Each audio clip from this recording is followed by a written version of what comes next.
Hello and welcome to Crossroad Conversation. Today we'll be touching upon a very serious and important topic, human trafficking. It is mostly academicians, social entrepreneurs, NGOs, servants of the law, researchers. These are the ones who know exactly what human trafficking is. But what about the general public? Do we know what the meaning is, what it entails, and what exactly happens to the victims? What happens to the survivors? Maybe, maybe not, maybe just vaguely. So, here today we have a very special guest who is going to help us be aware of what human trafficking is. Today is the World Day Against Trafficking in Persons, and we have with us today the founder and director of Impact and Dialogue Foundation, an organization working to prevent, to rescue, to rehabilitate, and empower trafficked survivors. Our guest for today has been featured in the national and international media for her advocacy against trafficking and has been awarded by various platforms, colleges, management institutes for creating a massive impact in rehabilitation of survivors of trafficked girls.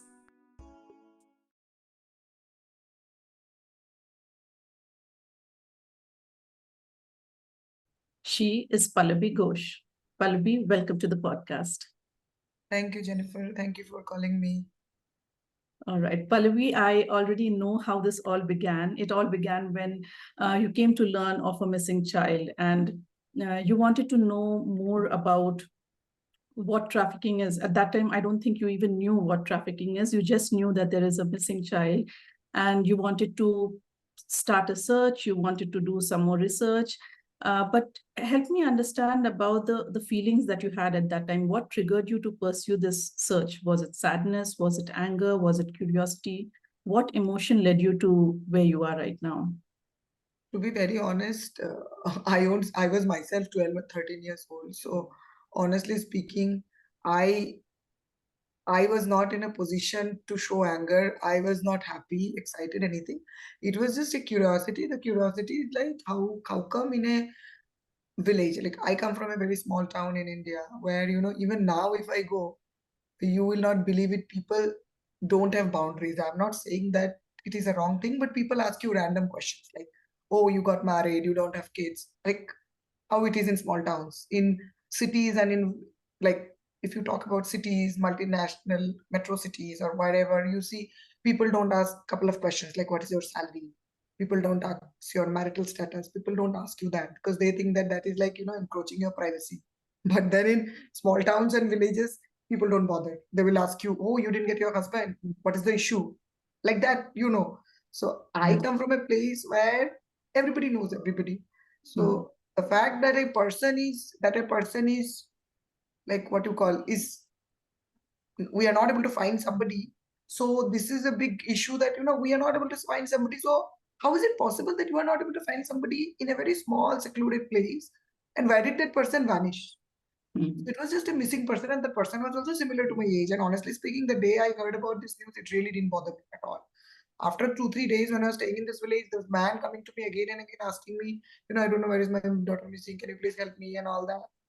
I got triggered because my father used to stay far away from me in a different state, and he kept on telling me that if your daughter was missing, what would have been your situation? So that is what triggered me, I would say. So that is what triggered me. And it took me 10 years. Many people ask me this question that they suddenly jump to it. I tell them no, it was not that it just happened suddenly. It took 10 years to understand. Multiple instances happened, multiple situations came, but finally I got to see somebody, and then I Googled, and then I got to know that it is trafficking. We cannot come out of our mother's womb knowing about trafficking. So of course it was a long battle. So that's what, finally, uh, you say, no, you 2 plus 2 is 4. So I Mm. made it 2 plus 2, 2 plus 3. So that's how I got to know what is trafficking. Mm. So, with all that you've learned so far, and of course, being on the field and helping survivors, um, if you have to educate the audience today, what is trafficking, and are there any misconceptions? Because we as general public, we don't know much. As you said, we too would Google if we just come to know of this term. So I think the biggest thing is that people want to keep to themselves. We don't bother. Like we human beings are considered the best creations of God, but at the same time, I believe human beings are the worst creations of human created by God. The reason is that we all are selfish. I'm not talking about anybody out here. People who will watch my podcast don't think I'm talking about you all. It's in general. Like until and unless it affects me, I don't care. We have this, ostrich ka approach, no, no, no, it is not affecting me, I don't care. So first of all, please get rid of that mentality. Just because it's not happening with you, with your family, doesn't mean that it will never happen with you. See, for example, I'm based out of a like tech city. I'm based out of Bangalore. I meet thousands and thousands of people who don't even know what is trafficking. I am not saying that it is wrong that they don't know, because I also don't know a lot of things related to AI or coding, or because it doesn't relate to me. But there is a basic difference. Not knowing about AI or coding will not affect me. It might affect in the career or in the salary and all of that. But not knowing about trafficking might affect, because we have cases of people, you know, who are survivors of domestic violence but getting trafficked. People who are suffering mental health issues getting trafficked. First thing is that start having conversations around it. Nobody talks around it. It has been a year that I have started posting frequently in LinkedIn about trafficking. You will not believe I get 10 to 15 messages in a week where people told me that before I started talking about it, nobody talked about it. I am not considering that I'm a great person. No, I'm not. I'm a general person. But there have been people working in anti-trafficking before me. There will be people working in anti-trafficking after me. The whole concept of trafficking has been happening since ages, this concept of modern slavery. So people don't talk about it. Now, for example, if we don't talk about it, how will people know about it? That's the first thing. So first thing is have dialogues about it, have conversations around it. Just because don't think that it's triggering. Most people don't, talk about it because it's triggering. सुनने में बहुत बुरा लगता है. मतलब मेरा रूह कांप जाता है. I get to hear this very common from a lot of investors, a lot of companies who tell me, oh my God, what are you talking, man? People are being sold for 100 rupees, 200 rupees. It doesn't happen in India. See, if we don't accept that it happens or it doesn't happen, that doesn't change the truth, right? So that is one thing. I think the first thing is having conversations about it, accepting it, not ignoring it. Ignorance is bliss, that's what I see. Everybody's ignoring. Nahin, nahin, nahin, it's not like that. People don't report it. Another problem is people don't report it. You'll find out. I'll just tell you, Jennifer, one thing. See, it applies to you, me, everybody. How many of us actually get bothered when we see a missing case? None of us, which includes me also. We see so many posters pasted here in newspapers, in WhatsApp forwards, in colonies, in a building, in everywhere, print, electronic, virtual, everywhere. We don't care because हमको पता नहीं कि what happens to that person who goes missing. But the day we realize that what happens, what might have happened to the person who went missing, then we'll realize the severity or the gravity of the situation. So I think that is what is there. We don't know, we don't want to know. Somehow it is just that it is not a normal conversation. I've seen it with my relatives, with my family, with everybody. Nee, please baat mat karo, Pallavi, please baat mat karo. So I'm not blaming people. I'm just giving you a reason enough to understand that this is the situation. Right. Yeah, so maybe for our audience, if you could share some case. Now, again, for our audience who do not want to listen to this part of any particular case can move forward in the video. But for ones who want to really know what human trafficking is, as Pallavi said, till you really know the severity of it, through what exactly happens, you will not really know what it is. So Pallavi, if you want to share one of your cases with us. Yeah, so for example, I'll not tell you about poor cases because people think that a garibo ke saath hi hota hai. People see crime patrol, people see Samba in India, and people like, oh, it happens only with poor people. No, it doesn't. I have had cases of people whose children have studied in IB schools, and those who are working in very top-notch places in the government, their children have also gone missing because they were not giving love and affection to their children. The children had smartwatches, the children had smart iPads, iPhones, everything. But what was lacking was a love and affection from the parents. So the children started finding it outside, and while finding it, they ended up getting close to people who are not known to them and got trafficked. So the fact that nothing can replace the love and affection of parents.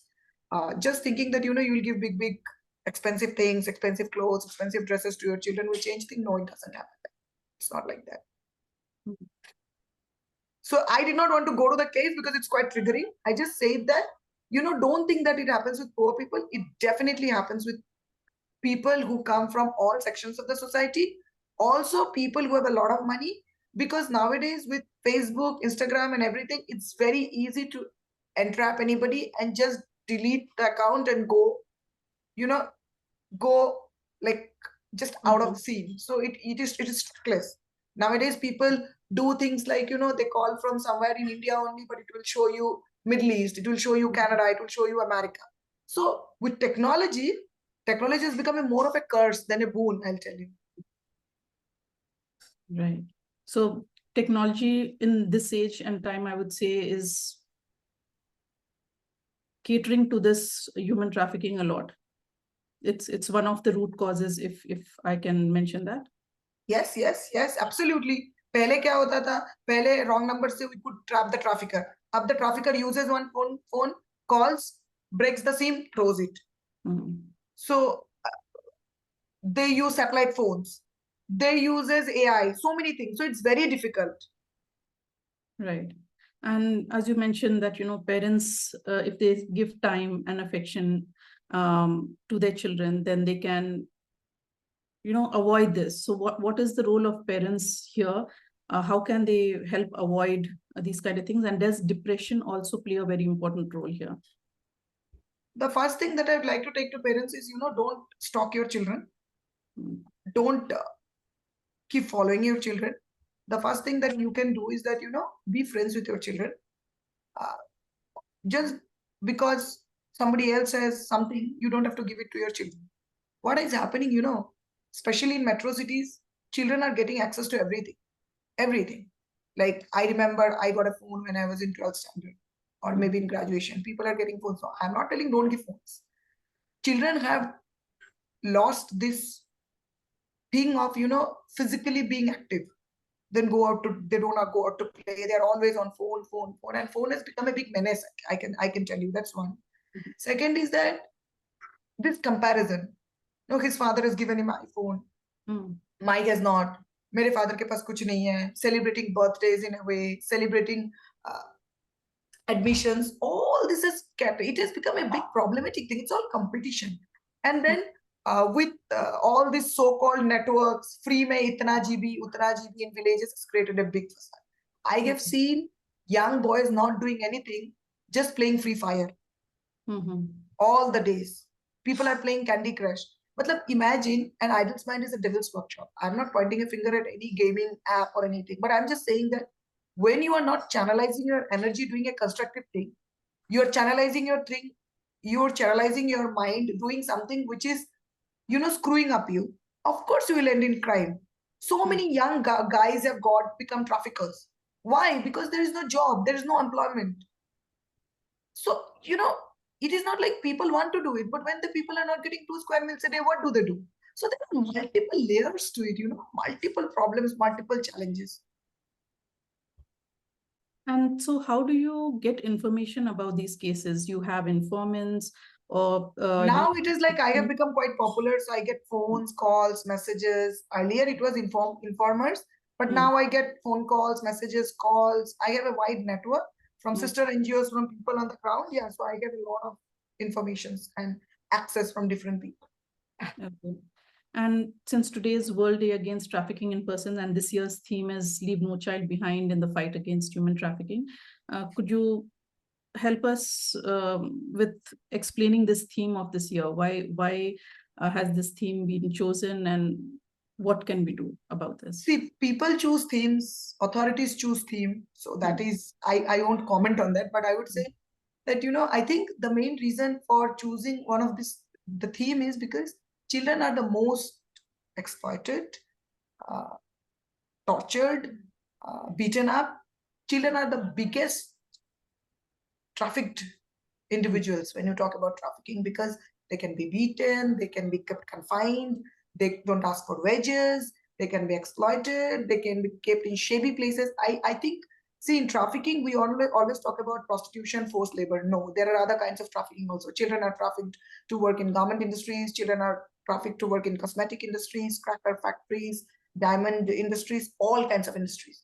Starting from the specs I'm wearing to the bindi I'm wearing to the clothes I'm wearing, everything, every product that we consume, who is behind, creating these products are children.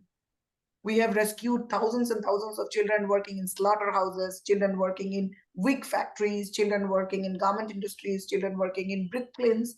So I think, and why? Hands off, you can put them in any kind of work, beat them up, they will not raise a voice. Like if you put me in a work, I'll say, where is my wage? But if you put a child in work, the child will never question you. Okay, where is my wage? You can just shut them up. So I think that is the main reason children are trafficked. I don't know if you know that there is already a data which shows that every 8 minutes one child in India goes missing. Every 8 minutes. But there is no data verifying it. There is no data proving it. If you look at National Crime Records Bureau, I think the last data that we were there was 2020, 21, 22, 23, 24. I think 2020 or 2022. 2 years, there's no data. So there are many reasons to be, to put this year into themes. Like, for example, you will find a lot of child labor being practiced, but there is no who rescues them, what happens to them. So there are many, many layers to it that, this year people have thought of putting this theme. Because if you look at women, if you look at youth, any war, any disaster, who are the most affected? Women and children. So I think that is one of the primary reasons that this was taken as a theme, because I personally feel that it's very easy to manipulate children. It's very easy to exploit children. It's easy to drug children. It is very easy to influence them. They can be fooled, they can be lured, they can be influenced. So that is why, children are highly in demand. And for trafficking, it's not always a kidnap or missing. It can also be, as you said, getting lured. Always lured. Because what happens in trafficking, most of the time it's lured because the person doesn't know that the person is trafficked unless and until the person reaches the destination where the exploitation will start. It starts with, a love affair. It starts with a marriage proposal. It starts with, getting a job, in a metro city. It starts with multiple things. So initially it's always about luring. And everyone may not know, but people working in NGOs and, social entrepreneurs, they may know that there are different kinds of issues, different kinds of causes that people work with. And you too have a niche. You work in rehabilitating girls who have been trafficked. But I know that you receive calls from people sharing issues on, different kinds of concerns. So any message to these people, and what kind of social causes are there, and what can these people do? Because I know there is not much that you can do to help everyone. So what do you have to say about that? I think the first thing is, listen to it, because everyone I go, they talk about educational crisis, they talk about climate crisis, they talk about, poverty, but it's all related, isn't it? There is so much of poverty, there is so much of unemployment, there is so much of illiteracy. That is the reason so much of trafficking is happening. But people don't want to talk about it. It's all intersectional, it's all interconnected. So when you are working towards alleviating poverty, when you are working towards promoting literacy, when you are working towards stopping child marriage, why are we not working towards ending trafficking, preventing trafficking? For example, I have so many cases of young children who were married off as children, child marriage, and then they were trafficked. So it's all connected. So you cannot think of working in one and not working on the other. So it has to be work. People want to fund education. People want to work in STEM. People want to fund AI. Why don't you want to work with a survivor of trafficking? Why don't you want to give her rehabilitation? Why don't you want to give her livelihood? So I think first thing is that, think that it's a part of the same, we say, it's a universal problem. Poverty is a universal problem. Trafficking is also a universal problem. You have to just understand that how it's a universal problem. Because the girls that I work with, they come from extreme poverty. extreme. 85 to 90% of the survivors I work with, they are very poor. That is the reason they can be lured. You cannot lure you or me. You cannot lure Pallavi or you cannot lure Jennifer just like that. But you can definitely lure an axe who comes from a very remote village without access to food, clothing, shelter. So I think that we have to understand. That's very, very important. And what happens to these survivors? Why aren't they sent back to their homes? They are sent back to their homes always. Society stigmatizes them. Tell me something. How much of the society accepts a divorced woman or a separated woman? The society is not ready to even accept a divorced, separated, or a widowed woman. How do you think they will accept a woman who has been sold off multiple times? All this gender equality and everything sounds very elite and like very what do you call beautiful in symposiums, conferences, and in big podiums. But tell me something, isn't there a judging attitude? Isn't there a stigma? Isn't there a taboo? Every woman I have rescued or someone else has rescued goes through extreme taboo and stigma from their own community. When a boy is trafficked, nobody talks like this. He must have been in a red light area or he must have been, sexually exploited. But when a girl is trafficked, everybody is like that. I'll tell you an instance before I end. There was this girl who used to work in an uncle's house. She used to make the dough. Mm-hmm. She was trafficked. She went back home. 2 months after, this uncle, she was buying potatoes, and this uncle was asking the next job person, ask her what is her rate for a night. So this is just a question to you. Imagine. That means they always considered it like a commodity, just that the question was inside there. It was not out. The moment they said that, okay, she must have been rescued from a red light area, so she must be having a rate. They think this is the mentality. This is the mentality. The community I work with, all the girls have got I-cards now. I used to go to their every day to their villages, like once in a month to their villages to tell people they work with me because the community thought that they're doing sex work. Because they go out in the morning, they come in the night. It's very easy to assassinate a character of a woman. Always easy. Tell me something, how many times when you go out late night and come back home, how many people will stare at us? It starts from our apartment to the buses to the cabs, everywhere. There is so many people gazing at you, staring at you without even understanding what kind of work you do. So that is the challenge that we face every day with these girls. Family accepts them. I won't say family doesn't accept them. Everyone's family accepts, but community doesn't let them live. I have so many survivors now. Their spouses they are like the second wife, third wife, fourth wife of their spouses. But still they can't leave their spouses, because when I tell them leave your spouses, your spouse is doing domestic violence with you, he's beating you so much, why don't you leave him? She's like, it's better to stay with a spouse who beats me rather than leaving him, because the moment I leave him, people will come like with their claws to pounce on me, because I'm a single woman with a single child. I visited a red light area and there were a lot of sex workers wearing vermilion. So I was like, why are you wearing vermilion? They're like, Didi, this is social security. The moment I put vermilion, people look at me in a different way. The moment my vermilion is out, people link like, "Arey, ye to ek ladki hai. We can do anything." So do you realize that's how the society is? I'm not questioning the society. I'm just saying that's how we are conditioned. Right. And it can get quite depressing hearing so many distressing stories, heart-wrenching stories. In fact, when I was going through your posts that explained some of the cases, I couldn't really go through many of them. And you're living this life, risking your life on, most of these occasions, helping these victims. How do you manage your mental health and how do you build? My mental health is always for a toss. It is just that I recover. Monsoons are very bad period. Like right now, it's a very bad period. Every monsoons, I get depressions because I get so many calls and everything. But yeah, I try to cope up. I take counseling. I do a couple of things. I try to do a lot of things, but it's very depressing. But then I tried not doing it for a couple of days. But then I realized somebody has to do it, right? If we all think that I'm depressing, koi nahi karega, then nobody else will do it at that. Many people started with me. Many people left. Many people still ask me, Pallavi, how do you do it? How do I do it? I don't have any black and white answer for it because I do it. It's very difficult. It's very difficult because leaving my family for months and going out and working in those villages is not something very good that anybody would want to do. It's very depressing. I also don't want to go at times. Like I will again travel from in the next 2 days, at least for 20 days. It's very depressing because I could have been a professor. I could have done anything else. But at the end of the day, again, when I see the survivors, I see their families and all, I feel okay, fine. At least the day I die, at least I'll be satisfied that at least I did something.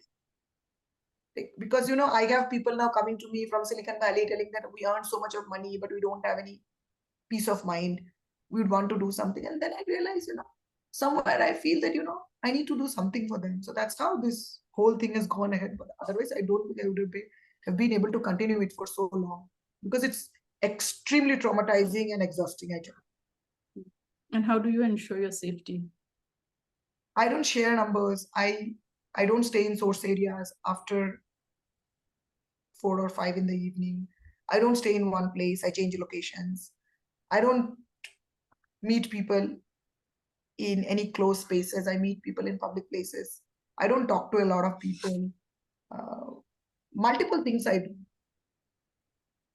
And for this kind of work, you really, really need a very supportive family, because as you said, Yeah, my family is very supportive. My spouse is very Mhm. supportive. A lot of people ask me that, how is your marriage working? I don't know. I don't know what to answer. My spouse is very supportive, but at some point of time, so one of the biggest reasons for the depression that I have is that I keep feeling very guilty because I keep leaving my spouse for months and going out. But then there's a point of time where, I have decided to, to kind of come up with some kind of a solution to it, because like the person who suffers the most is my family, because they keep living alone for months and months. I keep coming. Now that it's better. Earlier I used to come back after 2 months. Now though I make sure I come back after every 20-25 days, and I try to be as much as with my family, but then it's difficult also. So family is very supportive, I say. Otherwise it would be impossible without supportive families, because people, the kind of work I do, no women have got married with this kind of work profile. Man can get married, women can't. So, but yeah, I have a supportive family. Right. And we who are working in the corporate world, when we come back, sometimes we try to offload our burden, talk about, office politics or issues with the projects at home. So I'm sure when you come back from your trip, you would also be sharing certain things. So how does that go? Because your family would be actually waiting They know for it. you I don't after. have to share. Whenever I get a call, they know most of the survivors. Mhm. So they also get very upset to it. I avoid telling as much as I can. Most of the times I have to keep sharing also. So Okay. So, and they what's the, yeah, go ahead. yeah, tell me, no, tell me. Yeah. So what's the most rewarding thing in this? At the end of the day, what makes you feel fulfilled and accomplished? I think the survivors, that they have been able to come out of abusive marriages. The fact that they have, like, there's a recent survivor, I've set up a shop for her. There is Mm. another survivor who is planning to go for nursing. There are survivors who have been sold multiple times, but now they have children. They have been married. They have children now. We have set up spice vending machines for their livelihood. Mhm. We have survivors now. Assam survivors will go for a study tour with me for 3 days. So yeah, these are the rewarding things. Can't say a survivor's family sending me jaggery. Survivor's family, like recently, a survivor's family sent some prawns and crab for me. So Okay. these are experiences, like, if this is, I think this is the only thing that they have which they have given me. So these are rewarding experiences. These are the only things that make me feel fulfilled. And when you help these survivors rehabilitate and upskill, so how do you have these trainings? You have a team or volunteers who come and No, train? I have 3 safe spaces where girls stay. These are not the safe spaces that I own. These Mhm. are some infrastructure. I have MOU with certain infrastructure people. They just give the space. We provide food, clothing, and all the other expenses, training and all. The cost of one girl is 3,000 rupees per month. And people donate because they get tax exemption. So yeah, one is in Assam, one is in Meghalaya, and one is in Bengal.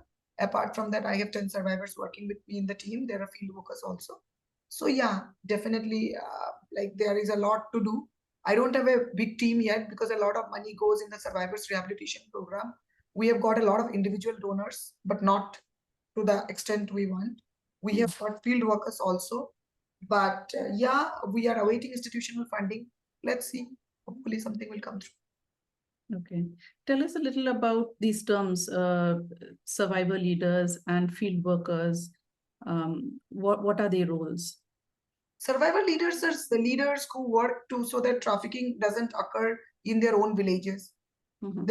They do outreach, they do training, they do awareness, we do mobilization, outreach programs, conversations, regular dialogues, multiple things. We create anti-human trafficking clubs. We have village response committees. That's what the survival leaders do in their ground. They also have different types of space, spice vending thing, Mhm. goat farming, kitchen gardens, so that they can do livelihood.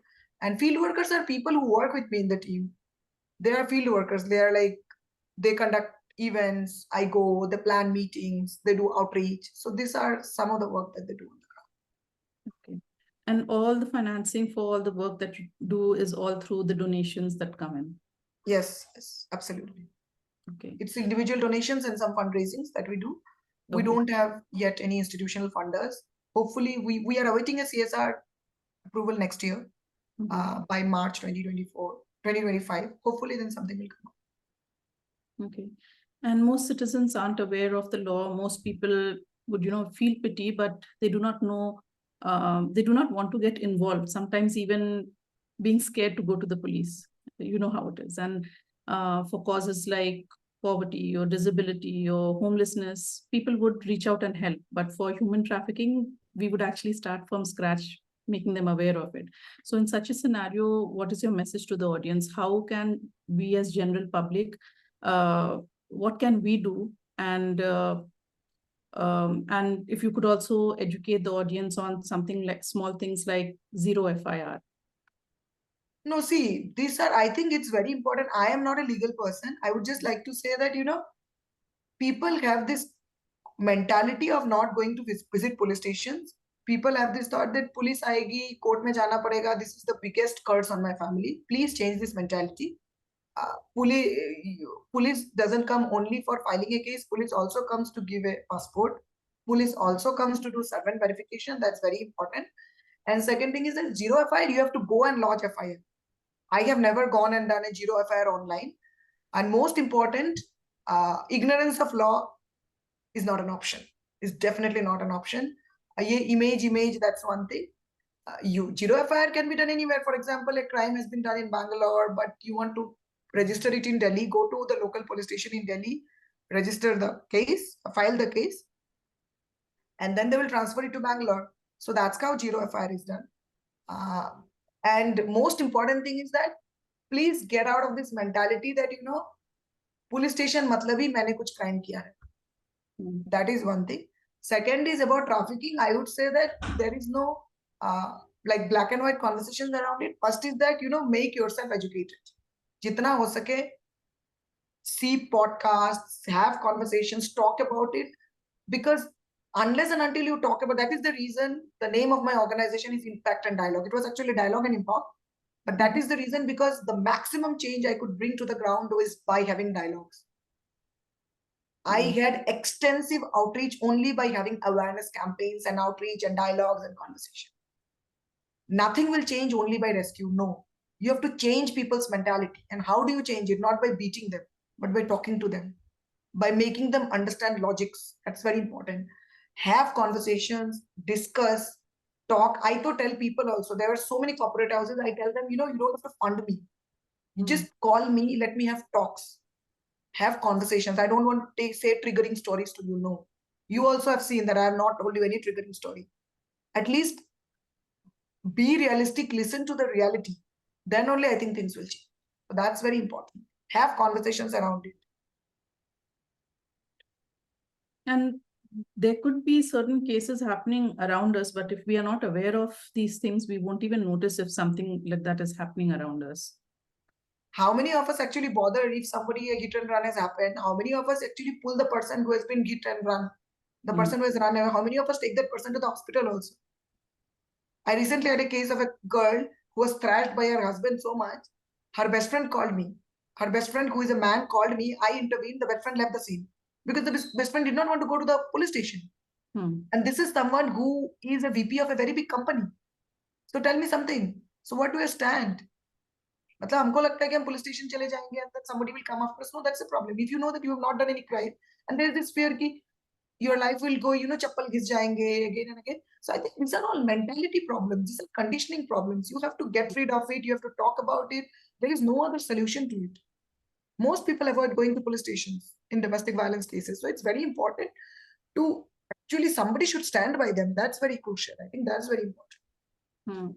But do you think that, this mental conditioning is coming out of somewhere because the law enforcement is a certain way or hasn't been as supportive? See, I will say that I won't say law enforcement is not active. I will completely deny the statement because every rescue I've gone, police has helped me. If I don't go for rescues with police, I'll be killed. Because who am I? I might be a very big activist. My organization might be very popular, but without police, do I have an authority to even ask you a question? The problem is lack of convictions. There is no convictions happening. There are so many less judges. One judge is dealing thousand cases. So the problem is not the law enforcement. The problem is convictions. Convictions don't happen. And then most of us say that police is corrupted. Why do we pay to police? When you break a red signal, why don't you want your challan to be cut? Why do you pay the police? When there is a queue, why do you want to pay 500 rupees to the police and go ahead in the queue? Why don't you just go follow the queue? We are also responsible, right? So I think these are some valid questions. I won't say that all police is good. No, not all police is good. Not all citizens is good. But then are you fulfilling your responsibility as a citizen of a democratic country? We have to ask, how many people give taxes? Tell me. How many people give taxes? Everybody wants to skip taxes. So when you are not fulfilling your duty as a, as a so-called citizen of a democratic country, how are you blaming the entire country and the government? You are saying government any karti, government only karti. There are many schemes by the government, many schemes. But the question is, are the schemes being implemented in the ground level? The government can sanction schemes, implement schemes, but whether that is being given to a survivor, the government can't come and see one by one. We have to be responsible. We have to be accountable. But are we accountable? Are we responsible? You will know that how many people pay taxes. That's the biggest question. So most people don't want to show their income. So these are all questions that we need to ourselves. क्या आपने अपना duty? I always ask myself, क्या मैंने अपना duty निभाया है? अगर मैंने अपना ड्यूटी नहीं निभाया तो मैं किस अधिकार से किसी को क्वेश्चन कर रही हूँ? That's very important. Right. Yeah. Okay, so this is all about human trafficking. It's a lot of knowledge, and I'm sure you have much more to share. And I keep following your posts, and I will ask our audience as well to follow Pallabi's LinkedIn. She shares a lot of stories, a lot of information on human trafficking, and spreads awareness on it.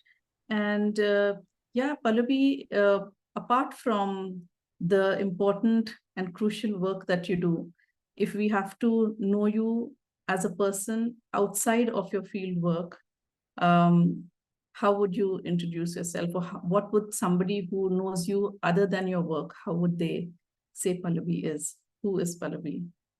I'm a normal person. I like watching a lot of crime series. I keep telling my spouse, I think if I was not an anti-trafficking activist, I would have actually ended up going to Raw or doing something. I have very, very deep, praise, what you call say. I wouldn't say attachment, but praise for watching all these, investigative series and everything. I love playing with dogs a lot. I go for walks. I'm a very extrovert person, which is a very wrong thing. I should be more of an introvert person. People can just start a conversation. I can start conversation with anybody, anywhere, irrespective of whether that person is a child or whether that person is an 80-year-old woman. So that is one of the big reasons that I've been able to work pan-India without any challenges. Otherwise, I'm a normal person. I don't spend a lot of money, but I'm not miser. I don't spend a lot of money. Wherever it is needed, I love children a lot. I don't have a child of my own, but I love children a lot. And I try my best to help everyone I can in my own capacity. I don't say no. That is the reason I come to a lot of podcasts. From 2024, I've started saying no to a lot of people. You are someone I really respect. So I came to your podcast. because what is happening with certain podcast is that I think you had seen the post also. A lot of people are actually not understanding the seriousness of my work, putting thumbnails, sensationalizing the work that I do, which is actually putting my work in jeopardy. Like it's really creating a problem for me. So I think these are some of the learnings that you, of course, as you grow, I'm in my early 30s, so I'm also growing a lot. But then I think it is also very important. And then one thing that I would like to tell anybody is like, we have to create a boundary. We cannot, like, one thing that I always struggle with is I keep listening. We all have a limit and we have to create that boundary. If we don't create that boundary, our mental health will take for a course. And that is one of the prime reasons that, I face a lot of mental health issues, because any time of the day, any time of the night, people call. And then you are like a crisis intervention center. You are like a, frontline. But then unless and until you are healthy, how will you be able to do justice to somebody else? I think to everybody listening to me, please don't think you have to be a social worker. You have to be a activist like me. Be the VP of a company, be whatever you are, baker, cook, whatever you are, do what you can in your own way, in the best possible way, without staking your life. I always tell everybody, you might be thinking, Arey, Pallavi is doing so much of work, we don't know. You are also doing something which I would never have been able to do. For example, what Jennifer is doing, I cannot do, never. So thinking that, Pallavi is doing something big and we are not, no, it's nothing like that. We all do what we can in our best capacity. Just that do what you can in your best capacity. Do not stake your life, not stake your family's life. That's what I just have to say. Right. And yeah, as you rightly said that, wherever you are, you can do so much. You don't need to go out and be an activist, do not need to do any field work. But I think being a human, the most important and most simplest thing that anybody can do is to be kind to anybody around you. And that is yes, absolutely. You told the word. See, being kind. How much of us are kind? Yeah. And it's so easy in this age and world to get angry, get frustrated, lose your temper immediately. So being kind, because you never know. See, somebody else may come with an upset mood, but you do not know why they are upset. You just rub off their feelings and then you get angry. Just think that maybe they are having a bad day. What can you do to improve that situation rather than adding fuel to fire? Just being kind doesn't cost much. That is something, that is not just something, I would say that's a huge thing that anybody can do. If you're a parent, as you said, dedicate your time to the children. It's not just about giving things, but spending that quality time. It doesn't even need to be, when you say quality time, again, people start thinking, oh, we need to go on a vacation with the family, or take out 1 week out of my work hours. It's not that. During the day, when you just sit down to have your tea, you have your coffee, have your milk, or just chilling and sitting down, have your kid beside you, ask them how their day was. Or if you're just sitting and noticing how your child is, playing or doing whatever activity they are doing, you will be able to find situations where you can educate your child, tell them about things with what they are doing. Education is not just about getting a certificate or completing a program. We can teach our children in so many ways while they're doing certain things. Just having that open conversation leads to bigger conversations and training for life, I would say, rather than just books. So I think these are some small things that we can do and open up opportunities for leveraging our time with our children. Thank you so much, Jennifer. It was nice talking to you. Same here, Pallavi. It was really, really enlightening and a heartfelt discussion. And all my gratitude for you coming on the podcast and sharing all this. No, thank you so much for calling. Actually, I really do all these things. See, I come to podcast. My only objective is to create awareness. I don't. And so many people tell me that you never charge anything. I personally think that the fact that if at least one person hears can make a difference. So that's the main reason that I come to a lot of podcasts. Yeah. So more power to you, Pallavi. We pray for Thank you so much. Pray for your safety to continue your selfless work and the dedication with which you work towards this important cause. So thank you for joining us once again, Pallavi. Let's remember that each of us has a role to play in combating human trafficking, whether it's raising awareness, supporting organizations like Impact and Dialogue Foundation, or simply being vigilant and informed. We can all contribute to this critical cause. Thank you for subscribing to Crossroad Conversation. Until next time, keep exploring perspectives and inspiring growth.